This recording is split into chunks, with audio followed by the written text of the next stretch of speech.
Hi, is this for the audition? Yep, you're in the right spot. You get there. Let's get rolling.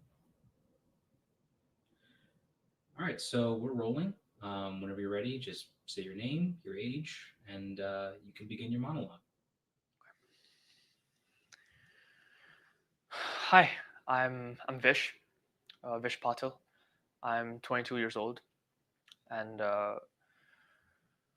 I Sorry, let me ask you this. Why are you here?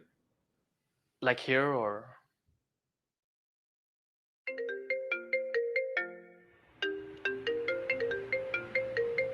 Hi, Ma. Hi, how are you, beta? I'm good. Yeah, just got back from work. Nice. How was it? It was fine, just busy. What did you do today?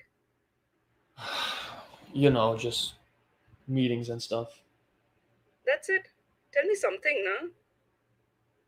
Ma, I'm like, I just went for work and I'm tired. Okay. Don't get upset. It's late in the US, right? Are you eating dinner soon? There's a bag of Maggie or something. I didn't get time to cook, so I'm gonna eat that. Just Maggie. Maggie isn't enough. Make some I sabzi, know, Ma, chawal. but I just didn't get time. I'll I'll eat more. ठीक है. Papa and I are going to go out now, okay? Sleep well. Good night. Okay, Ma. Good night. Love you, Babu. Love you, Ma.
So I'm an immigrant.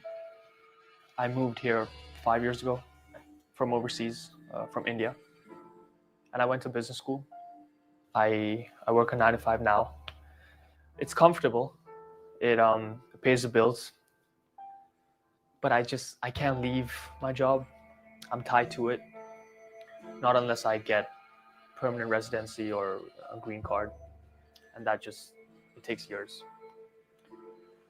But I'm here because my parents they sacrificed so much for me to get to where I am right now, and I feel like I owe it to them.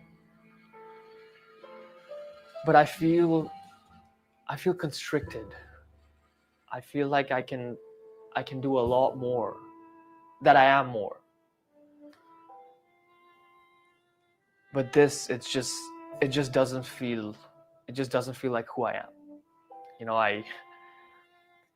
I remember as a kid going to the movies with my parents, and I just remember how badly I wanted to be in those movies, and just how big the world felt, how everything just seemed possible.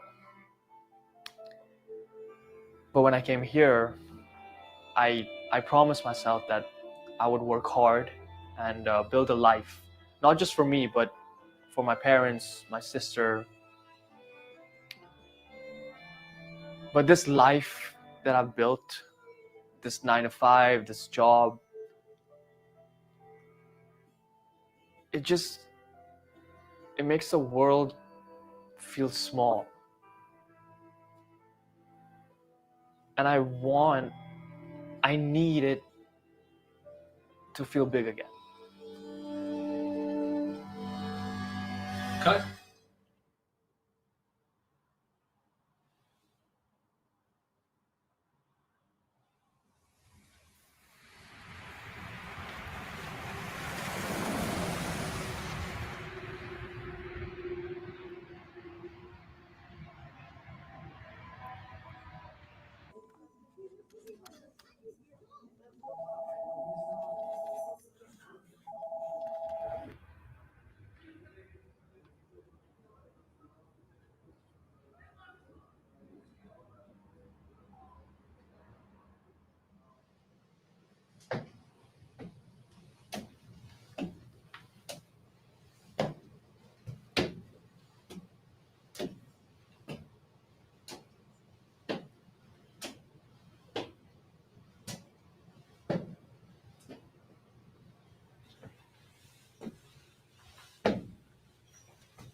All right, I guess I can start now. Kaushik, can you hear me? Okay, so we have the panelists. Thank you so much, everybody, for taking the time out to watch the film. I really appreciate it. Thank you, Rita, for providing us a platform to be able to showcase this film. We really appreciate you and Tasveer to be able to give us a platform to sort of amplify our stories to audiences. I think I think the entire cast and crew, all of our personal journeys have definitely bled into the character and the story of, just in general, like living here on a visa and navigating the struggles of being here on a visa. And not only that, just trying to figure out yourself, right outside of college or just in general, wherever you at, being part of like a job and realizing what are you doing with your life and figuring out how to navigate the sort of mundaneness of a 9 to 5 when you know that you have other things you want to work towards, whether it's art or business or anything in general. I think that's definitely something that we wanted to showcase to the audience, which I feel like a lot of people related to. But yeah, I guess this is where we start off with the panel discussion. So we have Pranav joining us. Pranav used to work for Apple. He graduated from University of Purdue in Illinois with a degree in computer science. Pranav worked for Apple, and now he's a founder of a stealth startup. And Pranav is currently on H1B. Welcome, Pranav. Hey, sure. Good to be here. Awesome. And then we have Akshat. Akshat is an immigration lawyer who is a naturalized U.S. citizen. Thank you so much, Akshat, for joining us to be part of the panel. Thank you for having me. Awesome. So I just want to, and then we also have Kaushik. Kaushik is a producer and director of F1H1B. Kaushik was with me at Rutgers. He graduated from Mason Grove School of the Arts, and Kaushik helped direct the film F1H1B. Thank you, Kaushik, for being here. Thanks, Vishv. Awesome. So I just wanted to ask, so let me start off with a couple of questions to Kaushik. So Kaushik, from your lens, what was the main motive behind the film? What made you want to direct the film? Well, I'm not on an H-1B visa. I'm a U.S.-born citizen, but my parents came here on an H-1B visa, and I have a very close connection to the story of immigration and to Desi immigrants. I tried my work. I personally always try to make my work be somewhat oriented towards topics and problems that Desis face, and that and trying to speak to the Desi community. And so when you brought me the script, I thought it was a great opportunity to work with a story that I think could speak to multiple generations, could speak to multiple groups of people, even if they're not necessarily on an H-1B visa, or if they are necessarily immigrants. There is, I think, there's a unique there's unique bit of relatability that comes with being able to speak to the topic of being away from home and struggling to work to make a life for yourself, and on top of that to pursue dreams. And so I think I resonated with that quite a bit. I thought that it was a great story, and it was something that I was incredibly passionate about talking about. Awesome. And you speak a lot about like the struggle that sort of immigrants go through, whether on a visa or not. How did you manage to capture that emotional struggle that immigrants face when living in the United States, on a visa or not on a visa? Because we know that there's a lot of isolation that immigrants usually face when moving to a whole different country. So how did you sort of manage to capture that and sort of translate that from like the script to like the camera? Well, like you said, I think I was very much focused on telling about the part, like telling the story of the parts that we don't always get to see. The legal side of it is one aspect of it. I'm sure Akshat is gonna talk at length about that. But I think for me personally, it was about talking about the personal side of it. I think that we as Desis, we have such a strong basis in the family structure and being with your family and being part of a community. And we have such a strong community that, to me, I think what is one of the most difficult parts is definitely going to be to move away and to have to go on your own and have to, be on your own and having to be in an environment that is not like where you've been, and is very different to you. And funnily enough, I now experience that because I'm last year I moved from New Jersey to Wisconsin for my job. And so part of one of the fun, like it's very funny because my mom and I were talking about it shortly after we released the film online, that the same kind of conversation that your character has in the film, where he's talking to his mom and his mom is trying to get him to eat healthier and try to get him to cook food that is actually like filling, or just try to help him deal with being so far away. Yeah. My mom literally was doing the same thing with me when I moved here away from home for the first time. It was the exact same thing. It was the exact same conversation. My mom, she literally said to me, she said, it's this, I thought it was really funny. And it's funnier because we filmed all of this and wrote all this way before I moved away. So, coming back around is that what I'm trying to say is that, I was trying to focus a lot more on personal issues, specifically related to, how we kind of deal with being so far away from home and, trying to tell that story more than anything. Yeah, 100%. Like, I feel like when you move, and in general, when you're on like a visa here, there's so much emotional sort of turmoil that comes with this. So things like this are real. Like you're like, throughout your life, you have everything taken care of, like whether it's food or anything. But when you come here, it's like, I know it's a privilege to say, but like, it's like, it's suddenly you're like, oh my God, like, how do I navigate life on my own, along with all the visa struggles? So like one last question, like, where do you think, like, because I know like the ending was a bit implicit. So if you want to like explain a little bit about the ending and where do you think the character sort of goes from there, and then I think we can use that to sort of dive into like the H1B struggles that people usually face. Sure thing. Well, I think the ending is I don't really want to. I think the ending is not as important as everything else preceding the end. Preceding the ending. I think that it's the ending is open to interpretation. However you might see it and however you might interpret it is absolutely an individual experience. But the way I see it, I think that there's a lot of complexity that we don't capture, that doesn't get solved or doesn't get resolved in the film, that I think is important to talk about and is important to think about when it comes to the character. And as for the character in that, we try to keep it optimistic and we try to do that, but it's not a solution. That's like a really big part, is that it is a first step almost.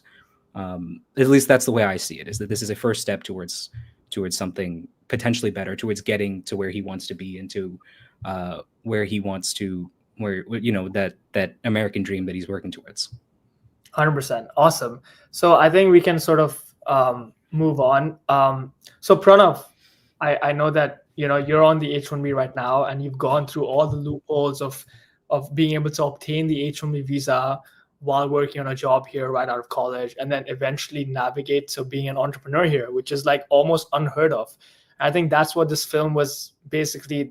It was basically the gist of this film, like not being able to like really pursue what you want to pursue because you're so shackled by the constraints of a visa, but you managed to do that. So if we can take a step back and tell us a little bit about like your journey throughout like the visa process, like what are your biggest challenges while being on a visa, and how did you sort of navigate that to be able to go from being like an H1B worker to a founder? Yeah, I think, well, first of all, I think when you showed me, you sent me a link to the movie a little bit before this event, and I was just thinking about like how much I resonated with it, from the parts where you're eating like bread for dinner or whatever, versus, and even just the bigger picture of just like following what you really want to do and kind of leaving your 9 to 5, things like that. I think I have a lot of thoughts on the H1B, and it's all disorganized, so I'll like kind of try to put it together in some coherent sense. But Yeah, I mean, I came to the US in 2018 for college on F1, and this is sort of like my life was like predetermined for this. I mean, my parents have been hyping up the US for like my entire life, and they're just like, yeah, you got to be here. This is where, dreams can become a reality and things like that. So it wasn't very surprising when I came to the US in 2018 on F1. But I think very quickly I realized like, the people around me, I didn't realize it would become such a struggle because Purdue has a lot of international kids. So it wasn't like I was just there alone. Yeah, 100%. Right. And it was just like everyone is just gunning for a job or an internship and things like that. And that was just like a new thing to me, I guess I was always curious about, I studied computer science and things. But everyone was just had that realization that, if I don't get a job, like I'm literally going to get deported, 100%. Yeah. And I mean, that was just like, I think that was definitely a shock to me. And so I did work very hard, and somehow managed to get a job. I think I have a lot of friends who didn't, and they had to find their ways, either outside the US or come back to the US or whatever. But yeah, there's just so much I could talk about, I mean, from almost getting deported from the US, even when I had a job, because I think I got my H1B on like the second and a half attempt. Oh, so There was a weird, because usually we like, so yeah, there's this thing called like the OPT, where like once you graduate from college as an international student, if you have a STEM degree, you have 3 years. You have like sort of like a 3-year sort of visa on your own where you can like work, and after that, you either have to get the company to sponsor you or you have to leave the country. So Pranav was saying it's he got it on the like in the 2.5 year mark, so it's definitely very close. yeah, and it's not even a 2.5 year mark. It was the second lottery I didn't get it in. But if you rewind a couple of years ago, there was like some kind of fraud happening in Yeah. the second lottery, so they held another one, and so luckily I got it, right. But that was like, it was such an uncertain time because there was a chance that I would have to be deported to like Prague or something in Europe, and I'm just like, what? I've never been to Europe, like, 100%. so. Yeah, it's just like so much uncertainty. I think that's the biggest thing H1B. That's the biggest thing. The uncertainty of like, are you gonna like stay here in the long term, or are you gonna go back? And because of that, we can't even plan for the future, right? Unless there's like a solid, concrete sort of future and certainty, which is not there with this visa specifically. Right. It just exposes you to a lot more uncertainty, and because of that, I think luck plays a much bigger role in the life of like a H1B person versus a citizen, and that's no fun way to live life, 100%. And I think this is a good way to segue to Akshat. Akshat, from like a legal perspective, I want to ask you, what are some of like the common misconceptions that students might have about the H1B process? Because we know that there's so much turmoil when it comes to the H1 process. Students don't know like what they can do, what they can't do. If you can give us some like your 2 cents on that. Yeah, and if I could just take a moment to talk about, kind of what Pranav was hinting at, which is that, I often use this analogy when I talk about the H1B lottery to have employers and employees and candidates understand really what goes on behind the scenes. And so the best analogy is that of a soccer match where you could be, you have a group of 15 players maybe, and 11 of them are going to start. And so there's spots only for 11, and then the other people are on the bench. Now, if you're on the bench, you may be called up, either if there's an injury in the first half, maybe you were subbed in at halftime for tactical reasons, but you are still anxious sitting on the bench if you haven't been called up. And as the game progresses, while you theoretically have a chance to get in the game, you still may not end up knowing until the final whistle.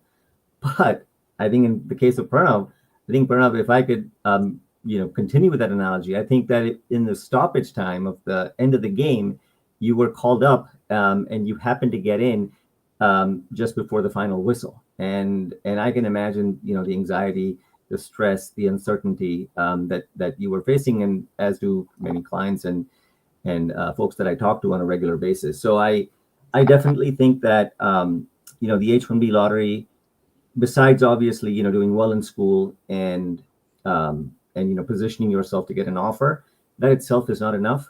You have to also be extremely lucky to get selected in the lottery, 100%. and then to have an employer actually go through the process of filing a petition for the USCIS to approve the petition. So there's a lot of checkpoints along the way where things could fall apart. Now, to answer your segue about the misconceptions, I do think that the number one misconception is that H-1B workers are taking away U.S. jobs, and it's a rhetoric that gets very liberally, very loosely mentioned in media, and there's no fact checking that goes on. The truth is that H-1B workers complement the American workforce. They represent such a small percentage of the workers who are in the United States, and often they fill those critical gaps that are not easily found in the American workforce. And so when you look at the number of H-1B visa holders that are employed in the U.S., coupled with the fact that these jobs are not necessarily ones that many American workers are either interested in or qualified for, don't have the skill set. It just, it's. I wish that more tech leaders could stand up and say that, look, this is a critical aspect of our ability to deliver the solutions that we deliver, without whom we would not be able to do so. But I don't think that it's because the voice, it's kind of reminds me of the saying that no one is silent, though many are not heard. And I do feel that the H-1B workers are among those where they serve a critical purpose, but they are maligned, and there's no one that speaks up for them, not even the employers who actually hire them in the first place. So it's very frustrating to see that, quite regularly. 100%. So to that sort of statement, how do you think we can counter those negative narratives about H-1B workers, about how they're like taking jobs from the locals, and how like there's no amplification about the actual value that they provide to the US tech industry? Like, how do you think we can sort of counter the negative narrative and actually make people realize that, the value of what, people on a visa like just bring in general to the tech industry? Yeah, and I can start, and then the rest of the panelists can kind of chime in on what they perceive should happen. I do think that education is the key, which is that in that particular in this particular case, the film is so powerful because it's not just what it says, but what it implies, what it is unsaid, the expressions, the despair that you can feel. You can breathe the despair in the room. That essentially is, I think the way to offset that is to educate, and is to educate by bringing these issues to light. Particularly, the big issue that comes up is about the wages. That H-1B workers are underpaid. The truth is that the employers have to go through a really strict set of prevailing wage rules when they identify a position, the geographic location where the position is. So, for example, in the case of Pranav, in the case of where I am in Seattle, the wages are really high because they correspond to the cost of living in these areas. And not only that, but when an American employer, when a U.S. Employer ends up hiring an H-1B, the rules about the payment of not just the government filing fees, but also the legal fees are such that the employee or the candidate, the sponsored individual, cannot end up paying those. It has to be borne by the U.S. employer. Now, there are many employers who don't follow on that, and they are absolutely violating the law. And I spend a good deal of time counseling clients, or even when I take on new clients, companies, to kind of providing them with the black and white law that says that this is the employer's responsibility. But my purpose in including that here is that, in fact, it is more expensive, purely economically speaking, it's more expensive to hire an H-1B worker than an American worker. And so economically, it doesn't make sense for an employer to go through this process because because they just want to find cheap labor. That's not the case. In fact, they're paying more in order to get a worker who has a specific skill set that is not readily found in the workforce. And so I think that bringing that issue to light, unfortunately, a lie repeated 1,000 times becomes a truth. But in this particular case, the truth has to be repeated 10,000 times to offset that. Yeah, 100%. No, that's great. Thank you, Akshat. I think that's a lot what the film talks about, like the emotional struggle of like being stuck in the cycle of like trying to get your employer to sponsor you, and sort of in that space you kind of just like have to just be there, and like you're in like this huge waiting process of being sponsored, and while being sponsored your clock is ticking, and it's just it just keeps going, and then eventually if your employer doesn't end up sponsoring you, you're like at the end where you like I either have to leave the country, or you sort of have to like join like a graduate school or something. And just in general, like being stuck in that process of like just staying in this space of like this job while not being able to pursue anything. But Pranav, given that you did manage to like secure the H1B, you did end up sort of breaking the shackles of the visa and being able to sort of start your own, something of your own, which is a lot what the film speaks of, like just wanting to just break out of this cycle of being in that process and just doing something of your own, and being able to make the most of yourself, of your situation, like while being in this space. So I wanted to ask you, how did you sort of transition from working at Apple to becoming an entrepreneur, especially while being on the visa? Yeah, so I think the context there is that I was at Apple for like I think just over 2 years, Mm-hmm. right? And essentially, what happened is that I had got my H1B, and the natural next step is kind of you gone for your green card, right? Unfortunately, like my parents gave birth to me in India and then flew me out 3 months later to Dubai. If they could just have given birth to me in Dubai, I Just would have 3 been months late. fine. Yeah, Yeah. I have no idea why they did that. It's almost like they were trying to make sure I don't get a green card. Yeah. But essentially, so the journey to my green card, if I kind of stayed at Apple, was just like, just the regular sort of EB2 way, which is basically, they kind of put your job up.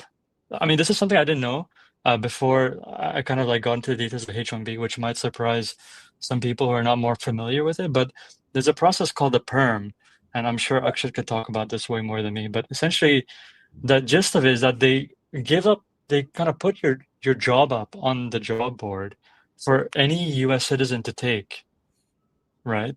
And it has to be up for like 90 days or something. And only if that they don't find a qualifying candidate do you get to sort of like continue with the process. Yep. Now, whether or not that's like enforced in reality, like that's beside the point, in my opinion. It's like in principle, it's almost very humiliating from my standpoint. Mm-hmm. It's just like you worked so far to get here, and then they just kind of put your job up. Like, anyway, so I was about to start that process, and then I kind of look forward and be like, I was just realized that I would have to be in the same job for like the next 17 years or something.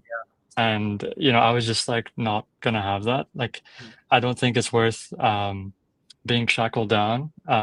Golden handcuffs for sure, but like, it's just like not worth it. Yeah. So I just decided to kind of like, it was just like not worth the lack of freedom. So I just kind of left my job. I had basically a 2 months worth of grace period before I had to get deported or whatever.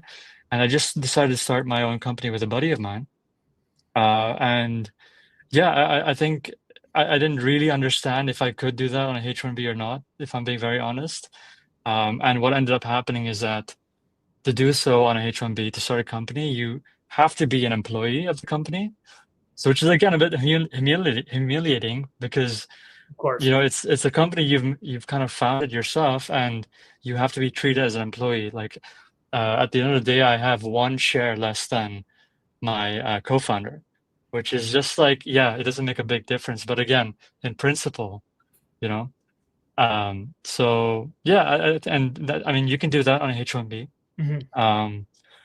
But I was just not ready to kind of be stuck here for the next decade or so.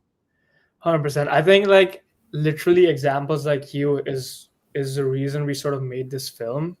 Just in general, like being able to make the most of your situation, and no matter, like, there are loopholes and there are ways you can sort of get out of this situation and find ways to sort of just break out of this, which is literally what you did, and that's why you're on this panel. And it's great that you were able to find a way, regardless if it's not ideal, to be able to sort of, you know, turn into this version of yourself where you can sort of break out of this whole like cycle of the whole visa process, and you know, doing something where you're not necessarily, you don't necessarily see like you doing it for like the next whatever 5-10 years. So question to you again, and then we can go to Akshat for this. Do you see a future where the US immigration system is more supportive of startup founders on visas, given your experience? Yeah, I mean, for better or worse, this administration has been a bit more friendly towards H1Bs starting their own kind of company. I think the administration just released something like maybe last month where a H1B employee can actually, in fact, own more than 50% of their own company, which is great, I guess. It's a good step in the direction. But again, you know, you have like the whole like sort of debate of H1Bs filling people's jobs and things like that. So I don't know. I feel like we'll figure it out like in the next 2-4 years how it pans out. But I'm sure Akshat will have more thoughts on that. Yeah, sure. Akshat, Well, why don't you give us your 2 cents? You know, and I, of course, here comes the disclaimer that this is not legal advice. I am just, you know, talking generally about things that we're, you know, discussing as a group. But, you know, the specificity that is important to recognize is that, you know, because the H-1B visa requires employer-employee relationship, you cannot be the owner and not have the ability to fire yourself. And as Pranav said, it's most definitely, it creates a situation where you have your intellectual property and you have put in the sweat, and you have to essentially play the role of an employee. But the way to go about doing that generally, that, you know, there are companies that are formed where, let's say, for example, you look at LLC, which is the most common company form that's out there. The default structure is that it's an LLC is a member managed LLC. So all members of the LLC can have equal rights as members and equal rights as managers. However, by creating a manager managed LLC, what you're doing is you're putting that management aspect in the hands of someone else, not the person who will get the H-1B visa. And with proper corporate formalities, the proper documentation, you are actually able to show that, yes, either, you know, if it's a company, it's an independent board, or if it's an LLC, it's the managing member, have the ability to terminate the employment. Now, realistically, if you're both in it together, or if there are multiple parties in it together, the objective is really to keep going and make the company profitable. But it is possible with the right setup from the get-go, so that, you know, you can point out in the petition filing to the USCIS and say, look, there is an employer-employee relationship because the sponsored beneficiary is not a managing member. And then on top of that, you have to make sure that, you know, I mean, again, Pranav can talk about this, is that you have an idea, but you have to be able to capitalize that idea. Again, I use a lot of metaphors and analogies, and I would say that, you know, the H-1B is a little bit like getting on a roller coaster. Either you meet the height requirement or you don't. And it's not advisable for you to get on the roller coaster if you don't meet that height requirement, because when it starts, you're going to get, you know, thrown out, and you're going to be worse off than you were before you got on the coaster.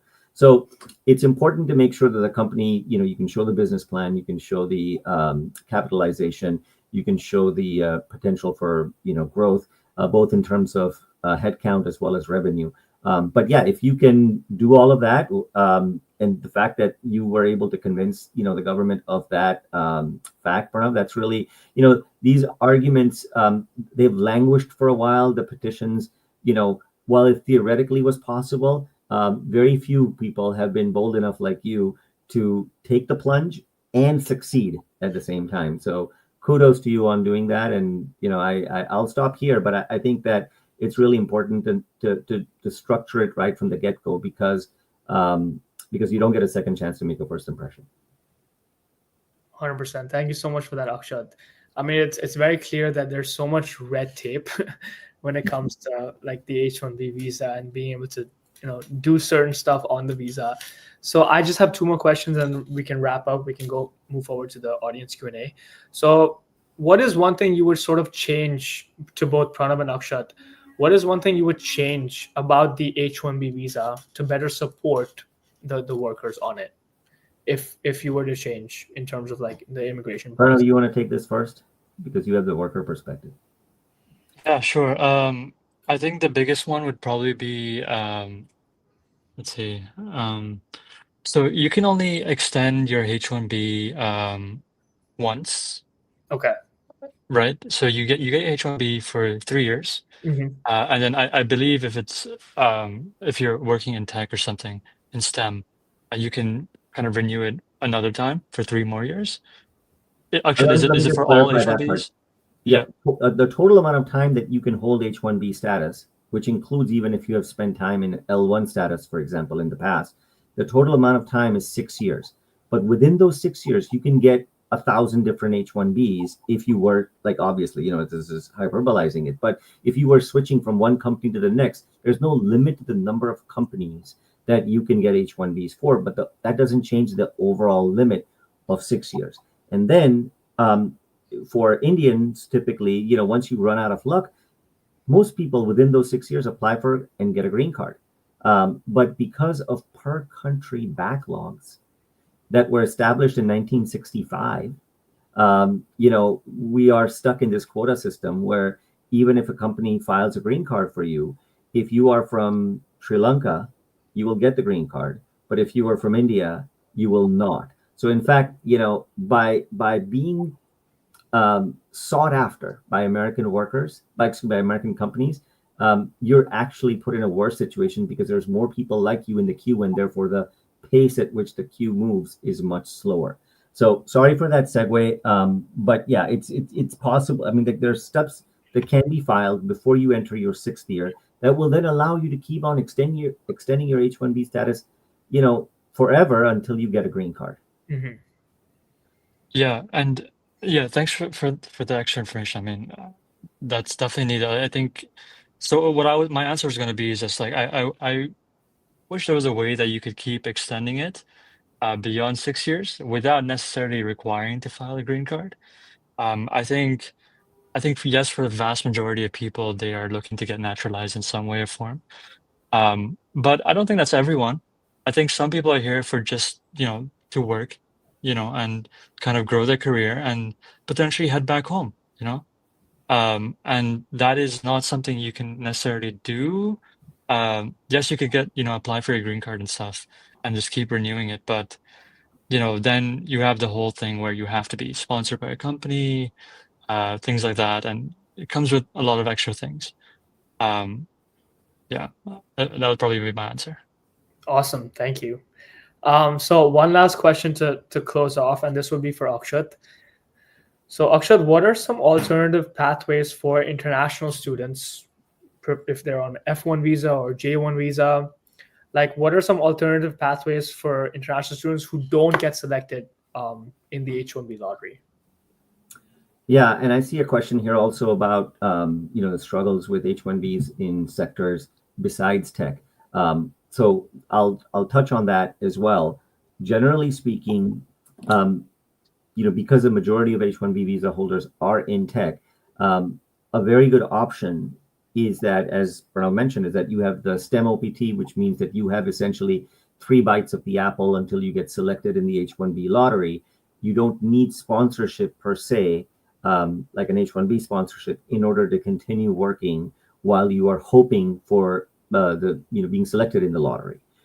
However, it's also a good time during those 3 years to figure out if you do want to go on the H1B route.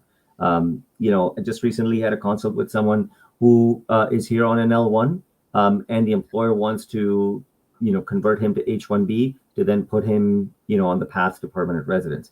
And it's important, if you're working for a company that has global presence, to angle yourself for a position outside the U.S. in some sort of a managerial role, acquire that experience for at least a year, and then transfer back to the U.S. Yeah. If you do that, then you would position yourself to be able to move out of EB2 or EB3, typically EB2, second preference, into first preference, EB1. Because when you come in as an L1A, which is for an intra-company transferee, you can then bypass this entire perm labor certification process and instead get the green card based on being a multinational manager. So when you're looking at individuals who are working for in tech, and if there's a presence outside the U.S., this is your time to be adventurous and take that year or two, because it will indefinitely put you in a better path down the road, bypassing the entire H1B, long struggle associated with the H1B. That's one. The second is, there's the O1. O1 is often used by individuals who have extraordinary ability in the sciences, arts, business. But there you do have to qualify that the standard is higher. You have to show that you have either received an internationally renowned prize, or you have sustained domestic acclaim, and that you've risen to the very top of your profession. And that is hard for somebody who has just graduated and who is working in his or her first H1B position or first OPT position. But again, it's a marathon, not a sprint. So if you identify, that's a path that you qualify for, you like to do research, you like to, review the work of others, you have some original work that you would like published. Those things, if you start working on that, then it will position you for that candidacy as an O1, once again, getting you out of the EB2 perm labor certification queue. So O1 and L1 are very common. We see those on a regular basis. There are others where after a few years, there are individuals who have amassed the funds, or maybe they get a gift of funds and get EB5. But just as I think one of the audience members has mentioned, the new gold card scheme essentially looks to do away with the EB5, where instead of the $1 million investment, you're looking at $5 million investment, and you would get a green card very quickly. So those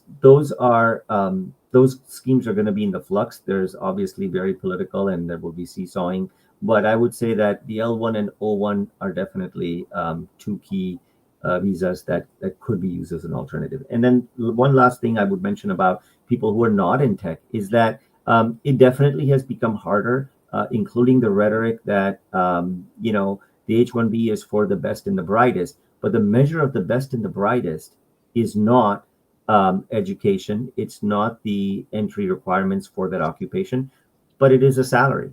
And so you run into situations, unfortunately, where somebody who is a physician in Nebraska is going to get squeezed out by somebody who is a level 2 software engineer in the Bay Area, for example, because the salary there is going to be higher. So it's something that most definitely I would say that for people who are not in the traditional tech fields, again, educate yourself, come up with alternatives that might work for you, because you could be an expert in virtually any field. And if you choose to angle yourself and build a portfolio that you can then, file an O1 with, then that probably might be your best way forward. Awesome. And I think you did answer one of our audience Q&As where they spoke about the H1B struggles in other sectors besides tech. That's the one I saw, yeah. Basically being able to angle yourself to be able to look at different avenues to be able to stay here in the States. That's awesome. So that's all the questions from my side, but we have quite a bit of audience questions from the audience for all of you. So there's one good one which I want to talk about. So now with Trump being in office and the whole Twitter debate which has literally involved Elon Musk and Vivek Ramaswamy about whether H1B workers are useful or not, and there's been a lot of scrutiny on immigrants. What are the sort of main fears of F1 and H1B visa holders in the present political climate, as per your very recent sort of experiences or cases? Akshat, if you want to give an opinion on that. Yeah, I think I touched on this previously when I mentioned that there's the perception matters, that H1Bs are not cheap labor. They're filling a critical need. Employers are not foolish to go out and pay more money to hire a person for a position unless they absolutely need to. And so I definitely think that it's really important to keep on combating that rhetoric that you hear, because it's not just an academic debate. This is really about the impact that it has on lives of individuals who are, in many cases, it also comes down to the choice, as you said, Pranav. I think that your parents really had said it was either the United States or bust. There was a lot of emphasis put on getting to the U.S. and cost of education here, especially for foreign students, is not cheap at all. And so you incur either debt back in India or in the US, and you have these prospects that are open to others who graduate from US institutions, but you don't have those same prospects when you are stuck on a visa dependent route, right? And so because of that, it's really important to say that, look, this is a program that is promised essentially, or shown as a pathway to individuals who apply to U.S. institutions, to U.S. universities and colleges. Colleges say you will get 1 year of practical training, and then you can get sponsored on the H-1B. What is not so talked about as readily is the fact that there will be a lottery, and the lottery is much, at times it's easier to win a regular lottery than the H-1B lottery. And so then so the idea being that the rhetoric aims to create a substandard picture of what an H-1B worker is, and the more individual narratives that we can provide, the film being a perfect example of that, allows for people to combat those viewpoints. And then it's just a matter of kind of having more fora like these where people can share their stories. 100%. And I think, talking back to the film, I think now there's a time, especially with Trump coming into office, where there's more conversation around the H-1B worker visa. So we're definitely in a very crucial time where we have to talk about the issues that immigrants face. So going back to the film, there's some questions for the audience. So Kaushik, maybe you can pick these up. So what are some aspects of, like, specifically the immigration issue that was most difficult to capture while making the film? And I guess how long did it take us to be able to put it all together and sort of wrap up production? Oh, you're muted, Kaushik. Sorry about that. So I think for one of the things that I think we discussed at length about when we were producing the film and in pre-production was towing the line between not feeling like we're complaining, that it's not that we're not making a film or a story to say that we have the worst problems or something. It's to try to give a good enough understanding of what the struggles are and what the like Akshat said earlier, the emotional exhaustion, that people feel, but and all the different factors that compound on top of that. So I think there's so many different aspects to it that we try. I think the biggest struggle was trying to show how the pile up of circumstances can how it can weigh on a person, and how it can how it can culminate in very negative ways. 100%. No, that's a great take. There was also a question, so regarding like the whole emotional struggle that people face, there was a question about the H4 visa. Akshat, if you can talk to us a little bit about that, and talk to us about how women, there was a question about how women who are on H4, who are on the H4 visa, if you can give an insight on the H4 visa and the struggles before getting the EAD. That's a question which we got from the audience. Yeah, that's a very good question. The H4 visa is a dependent visa for spouses and children of H1Bs. Effectively, what that means is that if the H1B's position is threatened, then the H4 dependent visa is also threatened. You cannot have H4 visa in the US if the principal spouse who holds the H1B will get terminated.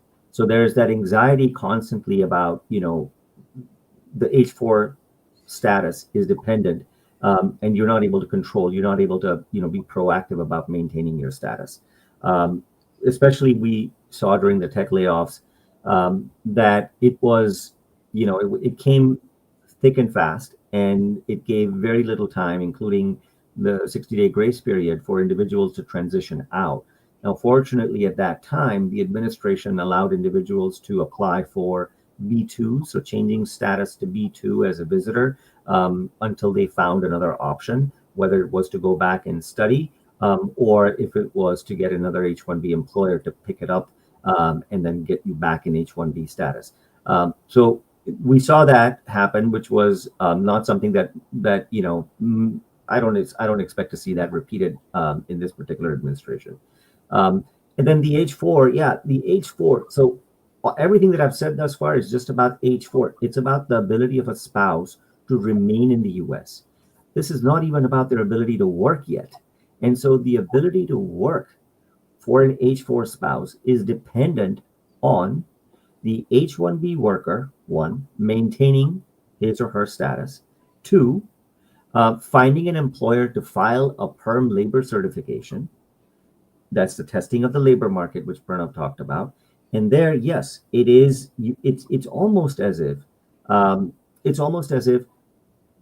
imagine an American guy who wants to marry an Indian woman, but the government says, before you marry that Indian woman, you're going to have to date and put out an ad in the newspaper for all the, American women who want to marry you. Only if you don't find any American women can you then marry this Indian woman. So that's essentially how the employment-based process works.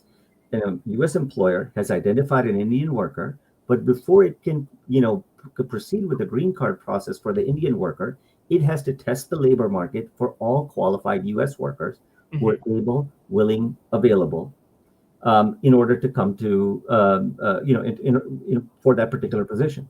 So, yes, there's a snapshot. So your job effectively is up on a board for 30 consecutive days, and there are 5 other types of recruitment that have to go on within that time frame.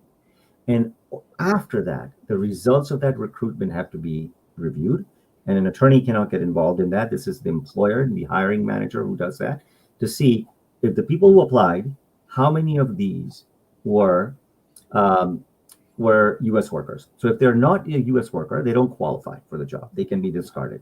But let's say if 20% of these are U.S. workers, then you have to determine whether they meet the threshold requirements. And if they meet the threshold requirements, then they have to be interviewed. So all this time, the sponsored worker is out there, blind to the process, cannot have any meaningful role or any role whatsoever in this process, waiting to figure out if the employer is actually going to be able to, file the perm application. So you file the perm application, assuming that there are no American workers who are qualified, willing, able, available, and then you have to wait for another year for that perm application to be approved.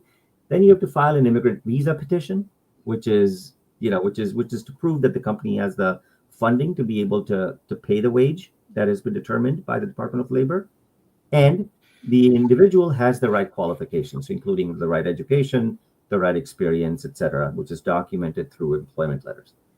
My purpose in painstakingly describing this process is to show that it is so difficult to get to the point of getting an I-140 approved, and only with an approved I-140 can the spouse of an H-1B finally apply for work authorization. So, I know that Swede was very instrumental in lobbying for the H-4 EAD to become a reality, and ever since then it was threatened, and it has been on the verge of being taken away. but the reality is that it is here to stay until, until for the foreseeable future. I think it will remain until we hear otherwise, and then there will be litigation, and then there will be a decision made in courts, unfortunately. So H4 EADs are currently protected based on what the previous administration did just before leaving office. However, the key is you're eligible to apply for an H4 extension along with an H1B extension up to 6 months in advance before the status expires. Apply.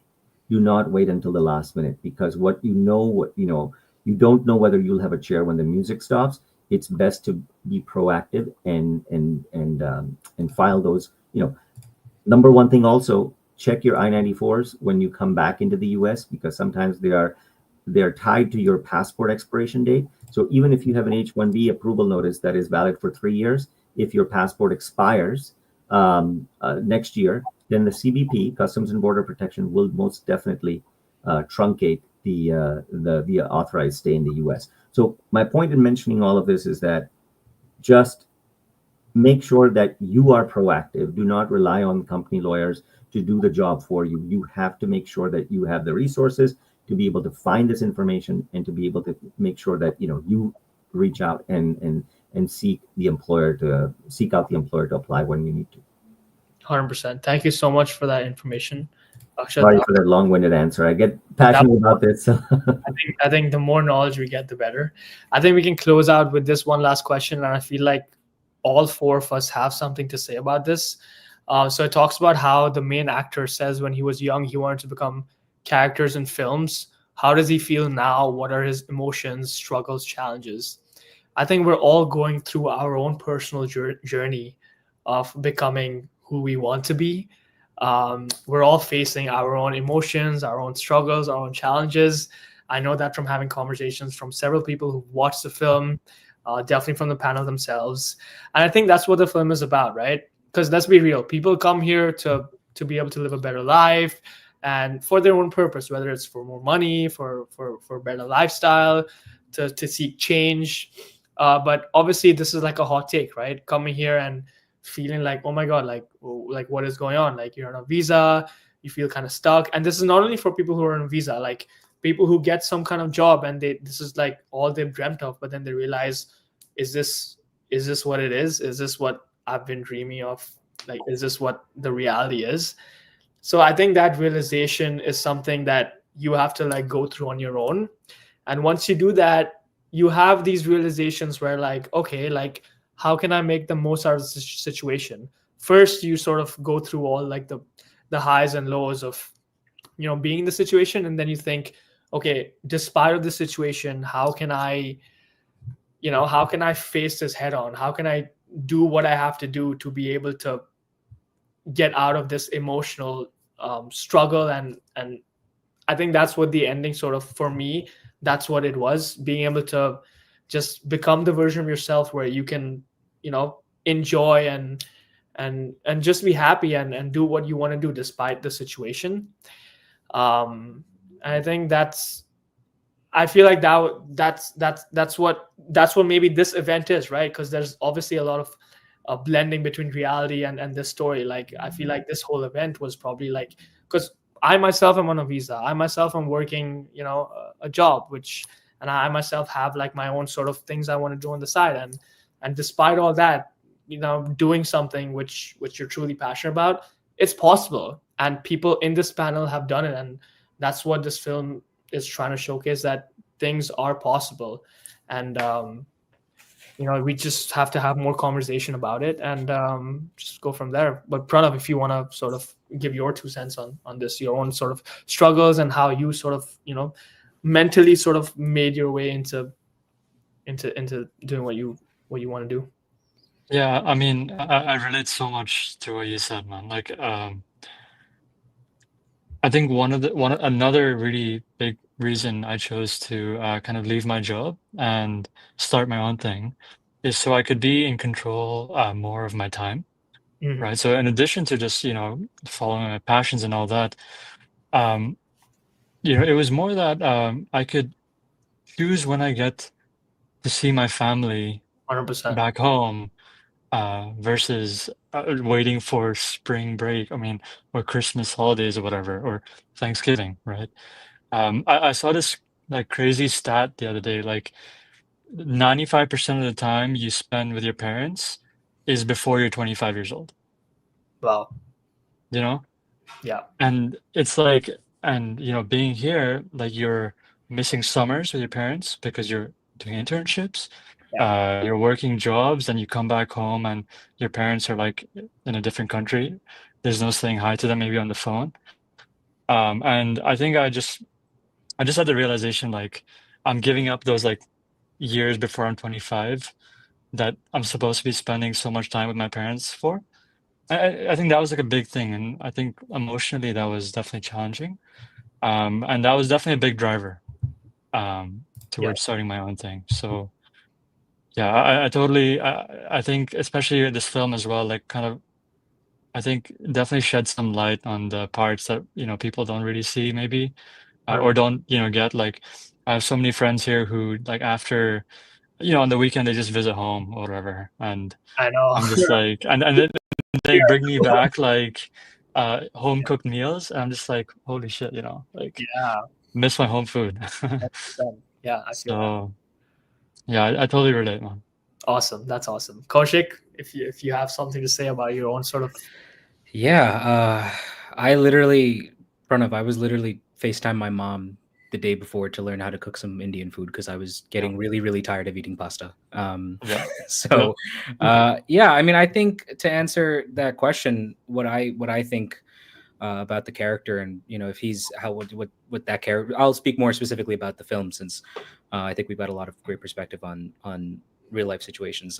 For the character, I mean, I think he's the way at least I imagined it, and then Vishu and I have had so many discussions on where we think this character goes and all that stuff. But I think we the one agreement we had is we don't want to provide both a stop, nor do we want to be overly happy-go-lucky with everything. I think we want what I believe with the character is that even if he's physically not currently in the space where he wants to be, he's getting there emotionally, and that I think is a big aspect of this person and this thing that we wrote, is that it's not your physical environment is going to be tricky almost always, but you know, it's the emotional aspect that we and the spirit that I think needs to be bolstered. Very well said, Kaushik. Thank you. Akshat, finally to you. You know, if you can give your 2 cents on, I guess in general, the emotional struggles people usually face, whether you're an immigrant or not, and how do you sort of combat them? From what you I mean, you know, it's I'm a bit like you know, I feel like even though I didn't personally have to go through this particular process, I'm innately involved in and aware of this process. I do tend to see things not work out, you know, when I talk to individuals who want help. And, you know, there are times when we cannot, you know, provide substantive help. There are other times that, you know, we can, and we're able to, you know, jump in at the last minute and change the course of this person's life. I mean, it literally is, it's, you know, being able to change a person's life. And, you know, I think that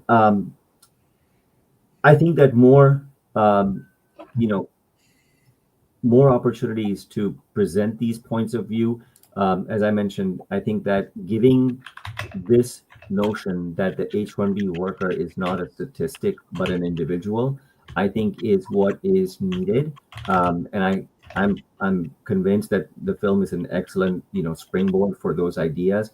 And I hope that there are people in our audience who are interested in making a film and combining, you know, finding a way to narrate their struggles, because it's by doing so you're giving a voice to individuals that, again, they might be saying or thinking something, but they're not heard. So I think that, you know, and again, from my legal perspective, I'll just say this is that, you know, it's important to get good counsel, to ask questions, to make sure that, you know, you understand the process. I think there are many tools out there today that allow you to get a good grasp on what the situation is. But there's also a lot of misinformation out there, and it's like if knowing, being able to discern between what is misinformation and what is true, whether case law that you are citing, whether we have to constantly do that fact checking ourselves. I cannot cite something that has since been superseded by other law. Similarly, I think that it's important for us to, for the lay people, to kind of see, is there, what am I seeing, is there, like, how do I sort out through the noise and get to the bottom of it? And so, whether it's through seeking advice, whether it's through following, journals and I'm just kind of lost my train of thought here. But the idea being that, educate, and discuss. Awesome. 100%. Thank you so much for that closing statement, Akshat. I appreciate you so much. I think that pretty much brings us to the end of this event. I just want to thank the panelists, Kaushik, Pranav, Akshat. You guys have been really instrumental and monumental to this panel discussion. Thank you so much for giving us your insights and just 2 cents on the film in general. I really appreciate you being here. To the audience, thank you so much for watching the film and being part of this. I think this is definitely an important conversation, especially during times like these where there's so much uncertainty and there's so much happening, and there's people who are breaking the barriers. There's people who are helping people break the barriers, just like people who are in this panel. Thank you so much, Rita, if you want to sort of give your 2 cents on the whole situation in the film. But thank you so much for providing us the platform to be able to have this conversation with Akshat, Pranav, and Kaushik, as well as being able to stream the film. I really appreciate it. And to the audience as well, thank you so much for watching and being here. It means a lot. There's one question: is this film available online besides the screening? Yes. Please follow Tasveer on Instagram. We'll definitely be sending out updates there on how to watch the film. But in general, thank you everybody so much for attending. I really appreciate it. And if you have any questions, please reach out to any of us. We'll be posting updates on how to reach out to us. And thank you so much. Appreciate it. Yeah. Thanks everybody. Vish. Thanks, Tasveer. Appreciate it. All right. Have a good night, guys. See ya. Bye now.